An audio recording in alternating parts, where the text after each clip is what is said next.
Hey guys, this is one of the Canarms I won on eBay. I got 4 of these.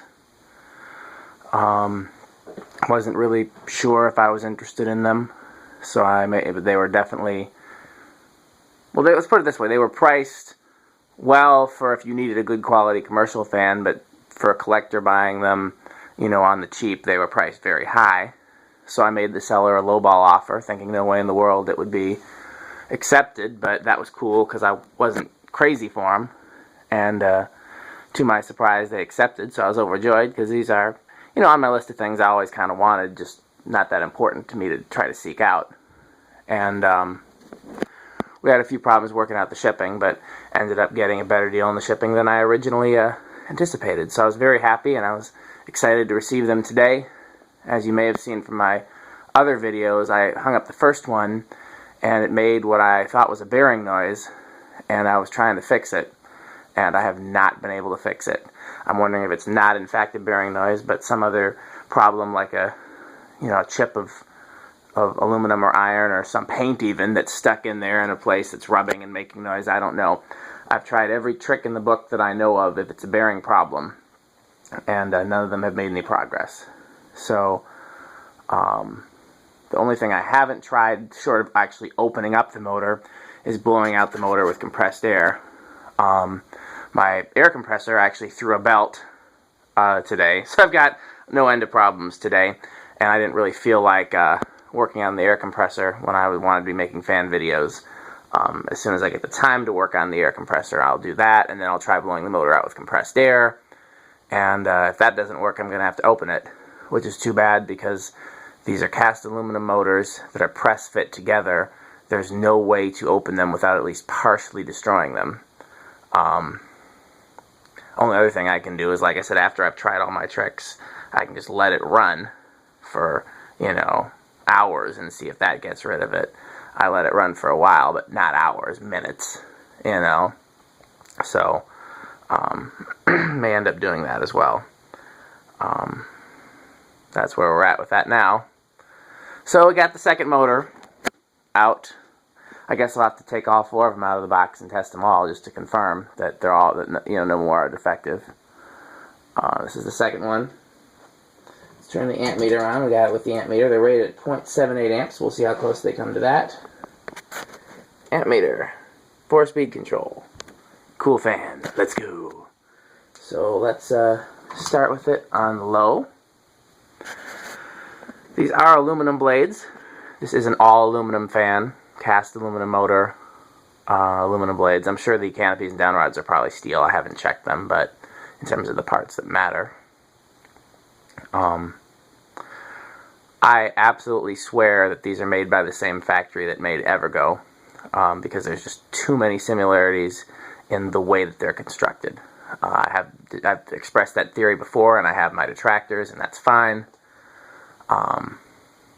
But there are just a great many similarities, and I suspect if they weren't made in the same factory, then the 2 factories bought parts from the same supplier that they didn't actually make in-house, or one factory bought parts from the other factory or something, because there are some parts that are identical between the 2.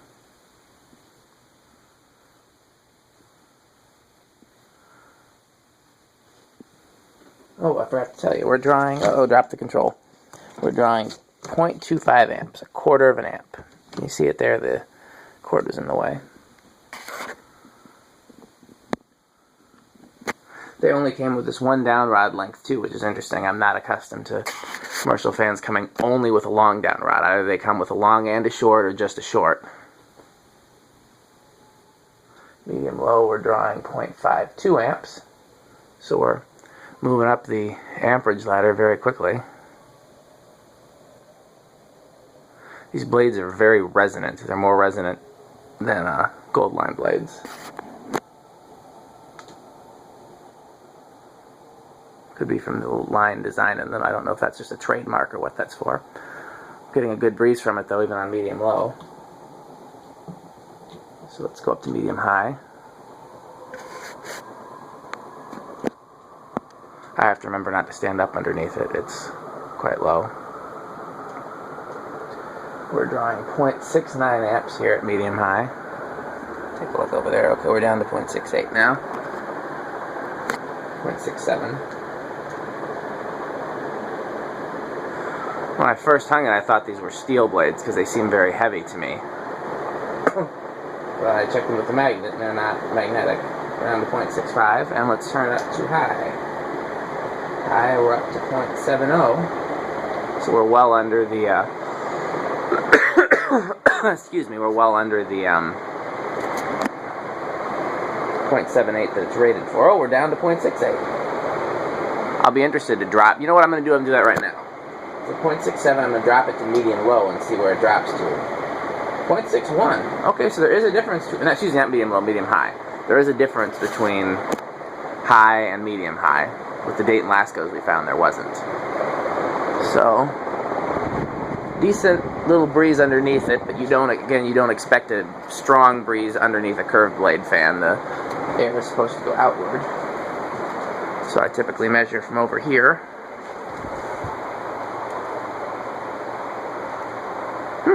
It's not nearly as strong as I'd think. I would expect these to be similar in performance to gold lines because the blades are wide, curved blades just like gold lines, and motor is cast, and the biggest difference between cast aluminum and cast iron is just that I believe cast iron dissipates more heat, but that shouldn't affect, you know, new out-of-the-box performance.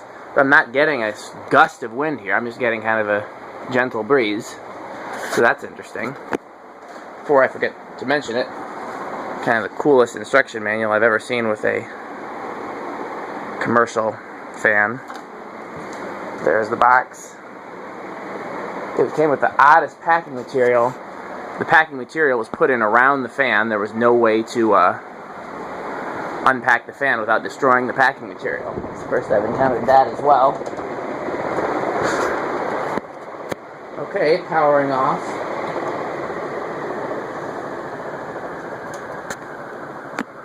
Yeah, it must just be a different airflow pattern because it's clearly going fast and the blades are clearly very wide, so there's no reason it shouldn't be moving a similar amount of air to a gold line, unless the pitch is much shallower, but it doesn't really look to be. I mean, most commercial fans have a relatively shallow pitch. That's the way they function.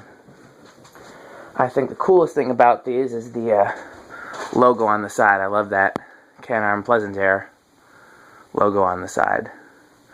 Also, I don't know if anybody besides me pays attention to the minute differences in the shape of bell canopies, but these have really cool shaped bell canopies. I think the only bell canopies that are a cooler bell shape are Terra. These are a little bit more rounded, a little bit more bulbous at the bottom than most of the ones that go on half-inch down rods. They're a little bit more, other ones are a little more angular at the bottom where it meets the collar. Like the leading edges there. Okay, well I gotta decide what I'm gonna do next. Test the other two of these, or do the other fans I came to do here. I had an ambitious list of fans to test today, and the first one of these being defective and me taking a time out to try to fix it took a huge chunk out of my time. It's already almost midnight, and I don't have to be up in the morning tomorrow until, I just have to get stuff done tomorrow. I don't have to be up at any particular time, but my wife has to be up at either 6 or 8, so, and usually I wake up with her, so if I stay here and test more fans, it'll be a long night, and a long day tomorrow. But I may do it, because I'm determined. I'm always important to me to finish what I started. These are really behaving more like steel blades. I really thought they were steel, but the magnet didn't grab anything.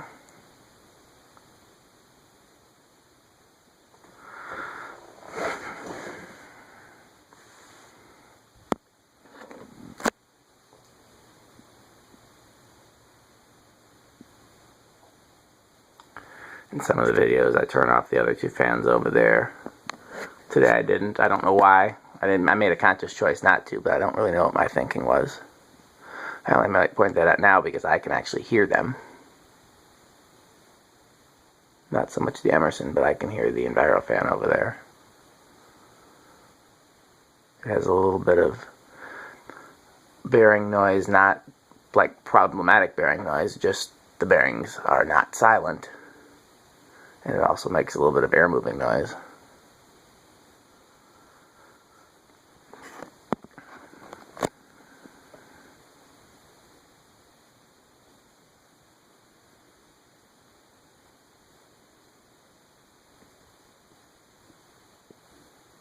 Yeah, this is a long spin down time for aluminum blades. After it's done, I'm going to get the magnet again and just check it again just to make sure I'm not crazy.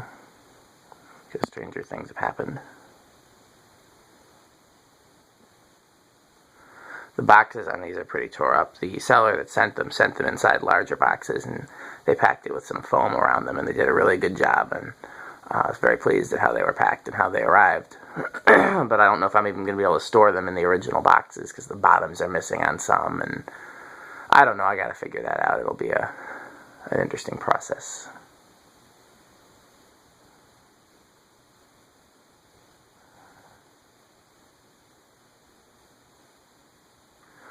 Okay, so I have over here, by the way, it came with the blades wrapped in tissue paper. It's the first time I've ever seen that either. It's just an unusual fan overall. Let's just make sure I'm not crazy. Nothing. Not a thing. Blade arm is steel.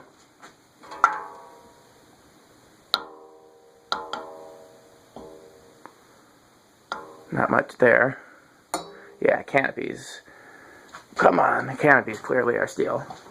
Okay, other thing I was going to do is I was going to show you I have the motor of the other one apart. It's down here because I made a big mess, and down here is my space to make big messes. Upstairs is not supposed to be the big mess space. It's right here. And I'm not sure if you can hear it. It's still making that grinding noise. Here, I got a better idea. Probably hear it there. So what I might do is I might just hook it up somewhere and just let it run for a while and just see if that solves anything. But that's it for now. Thanks for watching.